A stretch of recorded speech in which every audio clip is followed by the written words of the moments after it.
என்னதான் துறவிகளாக இருந்தாலும் ஆடை இல்லாம இப்படி ஒருத்தர் வரும்போது பெண்கள்லாம் பயந்து ஓடி இருக்காங்க, வெட்கப்பட்டு ஓடி இருக்காங்க, கேலி செய்து சிரித்திருக்கிறார்கள்.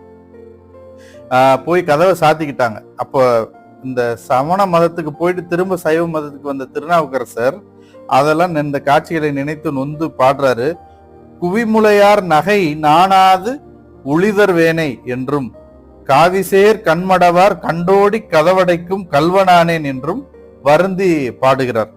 இப்படி வருந்தியவர் சமண மதத்தை விட்டு வெளியேறும் போது வெண்புடவை மெய் சூழ்ந்து வந்ததாக பெரிய புராணத்தில் சேக்கிழார் குறிப்பிடுகிறார். அந்த அளவுக்கு சமணர்களின் திகம்பர கோலம் அவர் மனத்தை உறுத்தி இருந்தது. அதை ஏத்துக்கிறவே இல்லை. தமிழர்களுக்கு அந்த நிர்வாண நிலையில ஒருத்தர் துறவியா இருக்கிறத நம்ம ஆண்டி காலம் தொட்டு விரும்பவே இல்லை.